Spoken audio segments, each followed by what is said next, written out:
Taller de atención del paciente con shock por trauma. El soporte vital avanzado en trauma, por sus siglas en inglés ATLS, define shock como una anormalidad del sistema circulatorio que produce una perfusión inadecuada a los órganos y una oxigenación tisular igualmente inadecuada.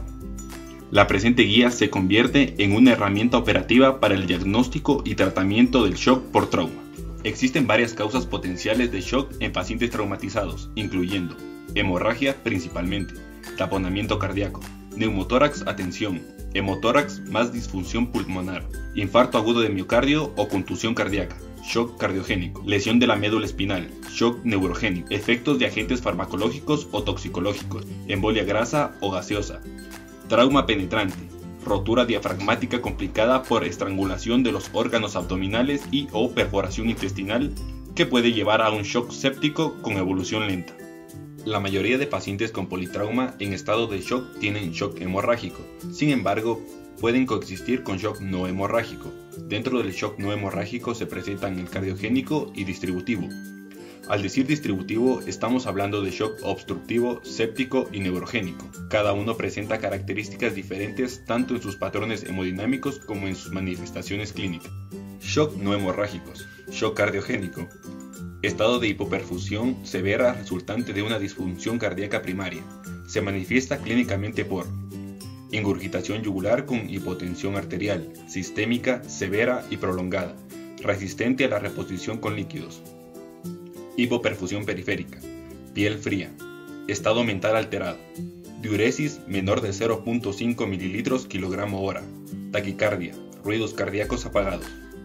La sospecha de diagnóstico, en conjunto con la ecografía y la evaluación sonográfica enfocada en trauma, por sus siglas en inglés FAST, son útiles para identificar ruptura valvular y taponamiento cardíaco como causa de shock.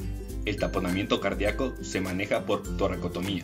Cuando no está disponible la toracotomía, se puede realizar pericardiocentesis.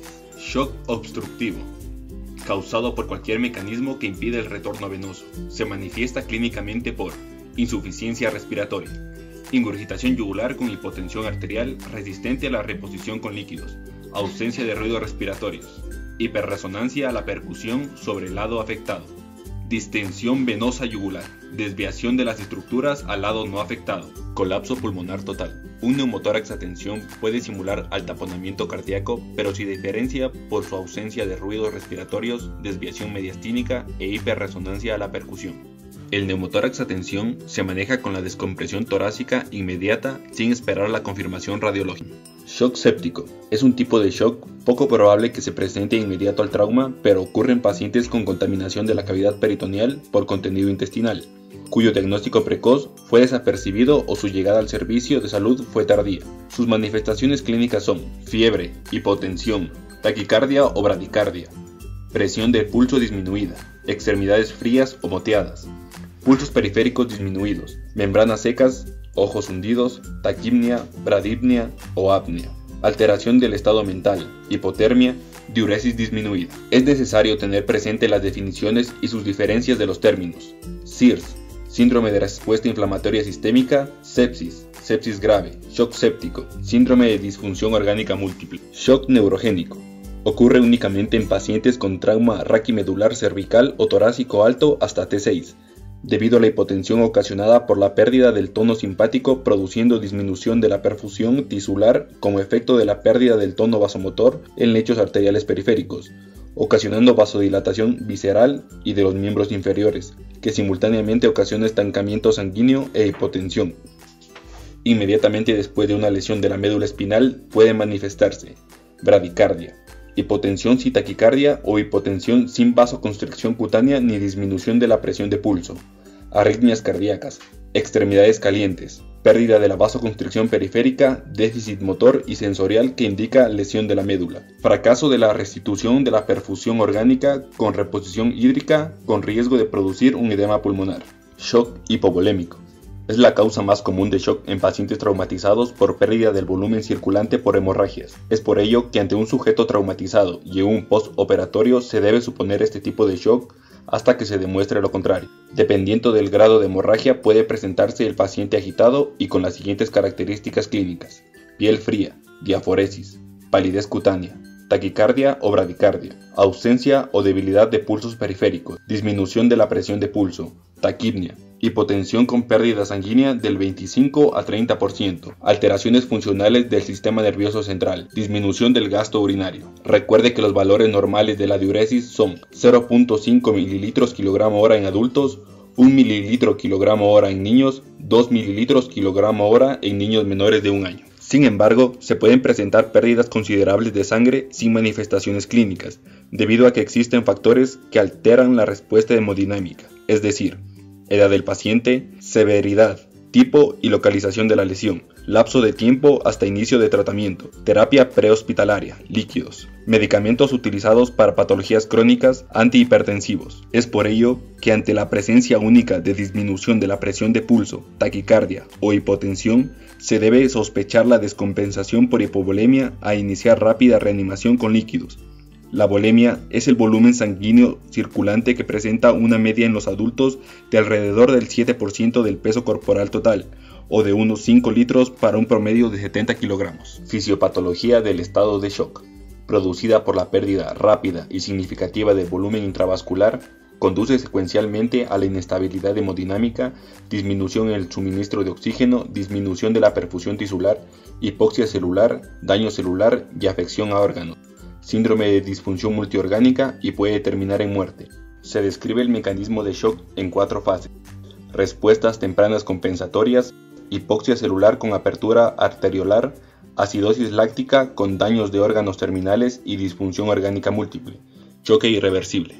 Evaluación inicial del paciente. Se debe realizar una evaluación rápida de las lesiones graves que comprometen la vida del paciente y realizar la reanimación y tratamiento adecuado en cuanto se identifique la lesión. Nos podemos basar en el sistema de evaluación inicial ABCDE. A. Control de vía aérea. B. Respiración y ventilación. Se debe establecer una vía aérea permeable con ventilación y oxigenación adecuada. Saturación de oxígeno mayor al 95%. Tener cuidado en el control de columna cervical. Circulación y control de hemorragia. Es importante identificar manifestaciones tempranas del estado de shock. El paciente se puede presentar con sus extremidades frías, diaforético y con palidez cutánea, sobre todo con ausencia o debilidad de pulsos periféricos e hipotensión. Recuerde, cualquier paciente lesionado que se encuentra frío y taquicárdico debe ser considerado en estado de shock hasta que se demuestre lo contrario, incluyendo hipotermia. Inmediatamente se debe identificar y controlar el sitio de hemorragia, ya sea interna o externa. Si es externa, se puede realizar diferentes técnicas como la compresión directa sobre la herida o sobre la arteria contra el hueso, con el objetivo de reducir la irrigación de las extremidades. Los puntos de compresión directa son arteria subclavia, arteria carótida, arteria humeral, arteria femoral, arteria axilar. También, para controlar la hemorragia externa en las extremidades, se puede realizar un torniquete valorando riesgo-beneficio, porque existe un riesgo importante de ocasionar necrosis de partes distales, pero si el colocar torniquete salva la vida del paciente y su extremidad, se debe realizar. Mientras se controla la hemorragia, simultáneamente se debe colocar 2 catéteres intravenosos periféricos cortos de grueso calibre, 14G, para adultos, y en niños menores de 10 años utilizar calibre 18 a 22G. Se puede utilizar las venas de los antebrazos, antecubitales y las afenas. En caso de no poder tener acceso a las venas periféricas, se puede utilizar la punción venosa profunda o central con catéteres de grueso calibre, 6 a 8G. En niños menores de 6 años se puede intentar colocar una vía intraósea cuando las venas periféricas no son accesibles luego de 2 intentos fallidos. Esta vía debe ser limitada únicamente al departamento de emergencias cuando el acceso venoso es imposible por colapso circulatorio o si falla el procedimiento por al menos 2 intentos. La infusión intraósea debe descontinuarse tan pronto como se pueda obtener otro acceso venoso. No olvidar que al momento de la inserción de la vía intravenosa es conveniente extraer muestras de sangre para hacer tipificación, grupo A, B, O y factor RH, pruebas cruzadas, estudios hematológicos, pruebas de embarazo, toxicológicos, gases arteriales y lactato. Luego administrar un bolo de 1 a 2 litros de solución isotónica tibio de 37 a 40 grados centígrados. Colocar una sonda vesical para el control de la producción de orina, ya que esto es un indicador sensible del estado de volemia del paciente y para determinar la presencia de hematuria. Tomar en cuenta las contraindicaciones para el sondaje transuretral, especialmente en quienes se sospeche lesión de uretra. Para ello, examinar los genitales y el recto en busca de sangre en el meato uretral, próstata elevada, móvil o no palpable, equimosis, hematoma perineal. En pacientes traumatizados, especialmente niños que presenten dilatación gástrica que ocasionan hipotensión inexplicada, se puede realizar la descompresión gástrica mediante una intubación con sonda nasogástrica u orogástrica. Tomar en cuenta las contraindicaciones como estenosis esofágica, fractura de la base del cráneo o facial, varices esofágicas, diátesis hemorrágica. Continuar con la revisión primaria. D. Déficit neurológico. Determinar el nivel de conciencia con un breve examen neurológico utilizando la escala de Glasgow, motilidad ocular, respuesta pupilar y focalización. Nos servirá para determinar la reperfusión cerebral y controles posteriores. Es importante recuperar la perfusión y oxigenación cerebral antes de atribuir a una lesión intracraneal. Exposición, examen completo. Se debe desvestir completamente al paciente para examinarlo, teniendo presente evitar la hipotermia. Una vez realizada la revisión primaria, estamos en la capacidad de determinar la causa y diferenciar entre shock hemorrágico y no hemorrágico. Manejo inicial del shock hemorrágico, revisión secundaria. El principio básico del tratamiento es detener la hemorragia y reemplazar la pérdida de volumen. Se puede utilizar la mnemotecnia amplia, alergias, medicamentos tomados habitualmente o actualmente, patologías previas, embarazo, libaciones y últimos alimentos, ambiente y eventos relacionados con el trauma.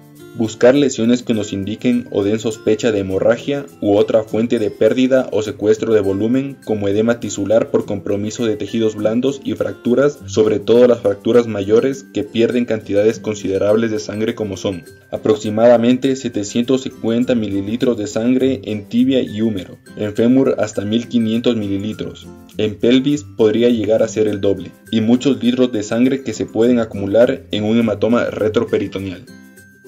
Es importante estadificar al paciente de acuerdo a su pérdida de sangre, lo cual nos ayudará para el manejo posterior. Existen 4 grados basados en los signos, síntomas y su porcentaje de pérdida sanguínea estimada, teniendo así el grado 1, en el que su presión de pulso, presión arterial son normales, frecuencia respiratoria de 14 a 20, menor de 100 de frecuencia cardíaca, su diuresis mayor de 30 y un estado mental levemente ansioso. Asimismo, el grado 4, en el que su presión de pulso, presión arterial están disminuidos, frecuencia respiratoria mayor de 35, mayor de 140 de frecuencia cardíaca, su diuresis es insignificante y un estado mental confuso y letárgico, teniendo presente que en este grado es necesaria una reposición hídrica y sanguínea. Para la reposición hídrica es fundamental calcular el volumen de pérdida sanguínea. Para ello utilizamos la fórmula de peso en kilogramos por el 7% por el porcentaje de pérdida sanguínea estimado, en donde el 7% corresponde al gasto cardíaco de un adulto promedio. Finalmente, para obtener el total del volumen a reponer, se multiplica el resultado por 3, es decir, por cada ml de pérdida se repone el triple, regla 3 por 1. Tenemos así un ejemplo. Paciente de 60 kilogramos que llega al centro de emergencias con características clínicas de una pérdida sanguínea grado 3, 35% de pérdida sanguínea. Aplicando la fórmula tenemos 60 kilogramos por 7 por 35, 14.700, dividido para 10, 1.470 ml. Se divide para 10 para eliminar el porcentaje. Seguidamente multiplicamos 1.470 mililitros por 3, 4.410 mililitros. Entonces, a este paciente inicialmente se deberá reponer con 4.410 mililitros de cristaloides. Recuerde, la reanimación con líquidos debe iniciarse cuando los signos y síntomas tempranos de pérdida sanguínea sean aparentes o sospechados, no cuando la presión sanguínea esté disminuyendo. Terapia inicial con líquidos. Para la reposición hídrica en pacientes con shock hipovolémico se debe utilizar lo más rápido posible soluciones isotónicas electrolíticas tibias de 37 grados a 40 grados centígrados en bolo, como lactato de Ringer o solución salina al 0,9%, con dosis usuales de 1 a 2 litros para adultos y 20 mililitros por kilogramo en pediátrica. Al igual, se puede realizar la reposición con la regla 3 por 1. tomando en cuenta la cantidad de líquido que pudo ser administrado en la fase prehospitalaria. Mientras se realiza la reposición inicial con líquidos, se puede avanzar con la evaluación del paciente traumatizado. En caso de contar con los recursos, podemos realizar exploración radiológica, tórax, abdomen y pelvis, lavado peritoneal diagnóstico, FAST, por sus siglas en inglés, evaluación sonográfica enfocada para trauma, tomografía computarizada. Recuerde, estos exámenes no deben retrasar la reposición del volumen de una manera inmediata y agresiva. Exploración radiológica. Es la prueba inicial para todos los pacientes con traumatismo torácico cerrado, a menos que el paciente requiera cirugía o tomografía inmediata. Se busca evidencia de hemotórax, neumotórax, contusión pulmonar, fracturas y lesión de la aorta. Las radiografías simples de abdomen no son útiles y por lo general no se obtienen de forma rutinaria, excepto si el paciente se encuentra hemodinámicamente compensado y hay sospecha de lesión tóraco-abdominal. Si presenta lesión penetrante supraumbilical, solicitar RX de tórax de pie en busca de aire intraperitoneal y excluir hemotórax y neumotórax. Si presenta herida por arma de fuego y permanece hemodinámicamente estable, en busca de marcas metálicas en los orificios de entrada y salida. FAST, evaluación sonográfica enfocada en trauma. Es una herramienta para la evaluación rápida del paciente traumatizado. El propósito principal es determinar la presencia de líquido libre intraperitoneal, pericárdico o patológico, que aparece como colecciones hipoecoicas o anecoicas. La única contraindicación es la necesidad de cirugía inmediata. El orden estándar de evaluación es como sigue: subxifoidea, flanco derecho, flanco izquierdo, pélvica. Vista subxifoidea. La imagen ha de visualizar el borde hepático y las 4 cámaras cardíacas. Se observa el líquido pericárdico como una lámina negra entre el corazón y la lámina ecoica del pericardio. La sangre reciente es anecoica y se ve de color negro. Cuadrante superior derecho. Se debe visualizar un corte sagital de hígado, riñón y diafragma, observando líquido en el espacio de Morrison o líquido libre en el espacio paracólico derecho. Cuadrante superior izquierdo. Se visualiza vaso y riñón con su receso espleno-renal. Se identifica derrame pleural izquierdo subfrénico, espacio espleno-renal y paracólico izquierdo. Vista suprapúbica.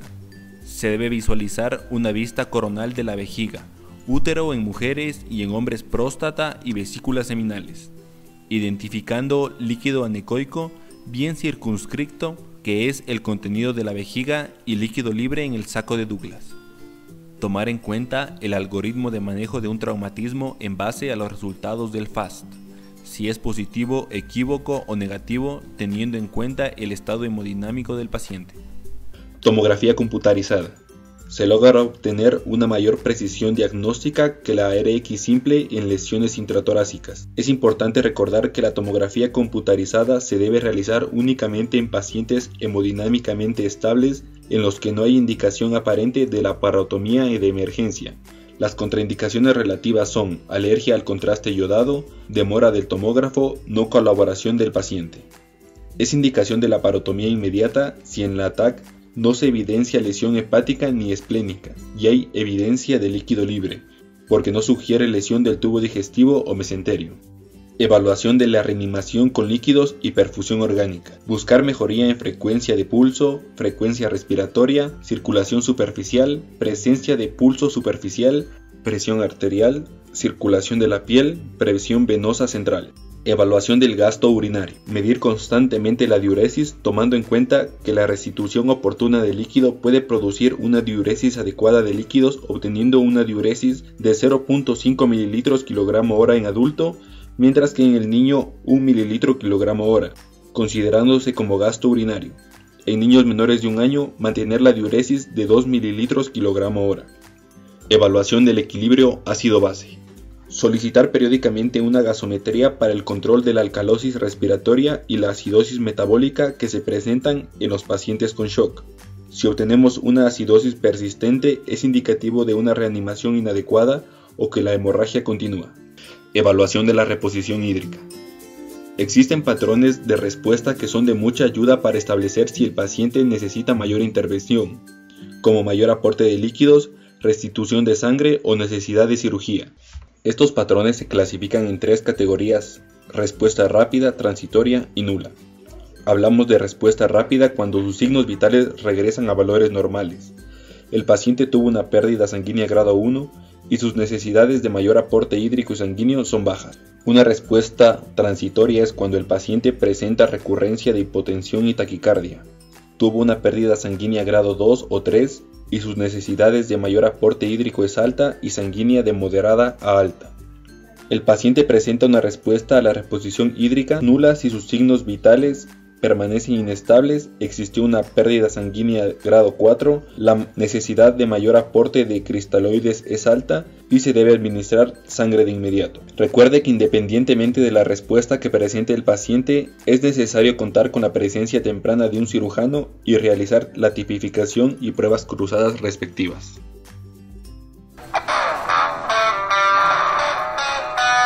Sí, buenas tardes. Buenas tardes, doctora. Le llamamos del servicio EQ 911. Tenemos una paciente de sexo femenino de 25 años de edad, víctima de accidente de tránsito, que se choca en su motocicleta a una velocidad de 20 km por hora. Sale expulsada del vehículo aproximadamente 8 metros. Las constantes vitales están en 130, la frecuencia cardíaca, la saturación en 85%, tensión arterial en 160, frecuencia respiratoria en 25 por minuto y un Glasgow de 10/15. Al examen físico presenta equimosis palpebral bilateral y retroauricular, tórax y abdomen con múltiples lesiones eritematosas y equimóticas, fractura expuesta en brazo derecho, deformidad y edema bilateral en muslos. Se controla la hemorragia externa en brazos y inmoviliza la fractura. Tolera cánula y se administra oxígeno a 10 por minuto con mascarilla con reservorio. Se canaliza una vía endovenosa con un catéter número 18 corto y se administra 500 cc de solución salina hasta el momento. Muy bien, y hemodinámicamente, ¿cómo se encuentra la paciente? Hasta el momento está estable, doctor. Muy bien, si contamos con la disponibilidad de camas, por favor tráiganla inmediatamente, los estaremos esperando.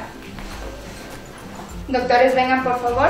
Se encuentra en camino una paciente politraumatizada, por lo que les pido que tengamos todos los materiales listos de bioseguridad, preparémonos con eso, además de todos los materiales para hacer la evaluación del ABCDE del trauma. Licenciada, por favor, prepare 2 lactatos de 1000 cc tibios a 40 grados centígrados, además de tener todos los materiales listos para una sonda nasogástrica y una sonda vesical, por favor. Ya, enseguida, doctora. Doctora, buenos días. Le traigo la paciente que le comentábamos por el teléfono. Lamentablemente durante el traslado se nos complicó. Doctora, por favor, ayúdeme con el control de vía aérea. Recuerde el control de la columna cervical. Licenciada, por favor, ayúdeme con el monitoreo de los signos vitales. Me decía que se complicó, ¿qué pasó? Sí, doctora, la hemodinamia de la paciente bajó, el Glasgow bajó 2 puntos, tuvimos que intubarla y administrarle 500 cc de solución salina. Ya, ¿le administraron algún otro fármaco? No, ningún medicamento, doctor. ¿Y el examen físico qué evidencia? Al examen físico tenemos el tórax aparentemente normal, la vía aérea está asegurada. En el abdomen se evidencian múltiples equimosis, se encuentra duro a la palpación profunda. El muslo derecho presenta deformidad y edema en relación con el muslo izquierdo. Y en el brazo derecho tenemos una fractura expuesta a nivel de tercio medio que fue controlada con presión directamente de la hemorragia e inmovilizada. Bien, muchas gracias. Licenciada, por favor, necesito que me revise esa vía y me coloque una más para que administre 2000 cc de lactato a 38 grados centígrados. Antes de ello, en la otra vía que vaya a colocar, necesito que me saque muestras para una biometría, una química sanguínea, toxicológicos, lactato, pruebas cruzadas, tipificación y además me solicite 2 pintas de sangre del tipo de sangre que necesite el paciente. Muy bien, doctora. Por lo pronto, la vía colocada en prehospitalización está en buen estado con el tablón correcto y voy a colocar una vía más. Muy bien, colócalo. Señor interno, necesito que por favor me coloque una sonda vesical. Recuerde sus contraindicaciones para descartar una lesión uretral. ¿Cómo vamos con vía aérea, doctora? Doctora, la paciente se encuentra con un tubo endotraqueal colocado adecuadamente, vía aérea permeable, ventilación normal con una oxigenación de 15 litros por minuto con BVM. Ausculto buena entrada de aire en ambos campos pulmonares, murmullo vesicular presente. Necesito que por favor me mantenga esta ventilación para obtener una saturación a 95%, por favor. Entendido, me informa. Reviso C. Licenciada, ¿cómo va con ella? Ya, las vías de lactato de Ringer están listas a chorro, las pintas de sangre están en camino, ya se tomaron las muestras para los exámenes solicitados, el señor interno está en eso. La frecuencia cardíaca al momento está en 120 por minuto, frecuencia respiratoria 25 por minuto, la tensión arterial 90-50 y la saturación 92%, doctora. Doctora, paciente con saturación de oxígeno del 92%, no se evidencia desviación de la tráquea ni ingurgitación yugular y se ausculta murmullo vesicular. Muy bien, continúe por favor, doctora, con todo el examen físico. Parece que la frecuencia respiratoria ha mejorado. Licenciada, ¿cuánto de lactato ha pasado hasta ahora? Doctora, ya se ha pasado 2000 cc de lactato de Ringer, se mantiene la hipotensión y ya llegaron las pintas de sangre. Muy bien. Muy bien, nos encontramos ante un paciente con un shock hipovolémico, con su foco de sangrado evidente en brazo derecho, una posible fractura en su muslo igualmente derecho por el que puede perder hasta 1500 mililitros de sangre. Debemos descartar si hay presencia de hemorragia interna. Calculándole ellos, este paciente es un grado 3 de su hipovolemia, por lo que calculando la pérdida de sangre, ha perdido aproximadamente 1700 mililitros de sangre. Calculándole la reposición con su regla de 3 por 1, debemos reponer aproximadamente 4.500 mililitros. Le hemos pasado 3.000 mililitros de lactato, por lo que ya no le podemos pasar más líquido, porque existe el riesgo de encharcarlo. Debemos pasar, por favor, señor interno, una pinta de sangre por el momento, y para descartar sangrado interno necesito que me solicite el ecógrafo para realizar un PAS. Listo, doctor. ¿Cómo va el examen físico, doctor? El examen físico nos indica equimosis en área frontoparietal, periorbital, pupilas isocóricas fotorreactivas, el cuello no se evidencia ingurgitación yugular ni desviación de la tráquea, el tórax aparentemente normal, abdomen tiene múltiples equimosis, no depresible, duro, ruidos hidroaéreos disminuidos. La pelvis no se observan fracturas, no se evidencian fracturas. En extremidades, el muslo derecho presenta deformidad y edema en comparación con el izquierdo. Y el miembro superior tiene una fractura expuesta que se continúa con la inmovilización y los apósitos. Muy bien, aparentemente E y D estables. Señor interno, por favor, afuera se encuentran los familiares. Necesito que les haga unas preguntas para saber sobre todos los antecedentes de la paciente. Sí, doctor, en este momento estoy con ellos. Muy bien, necesito que lo abriguemos al paciente para evitar la hipotermia. Y por favor, doctora, le recomiendo realizar un control de los signos vitales constantemente, el control de su diuresis, el lactato, gasometría y una biometría, por favor. Muy bien, doctora. Muy buen trabajo, gracias.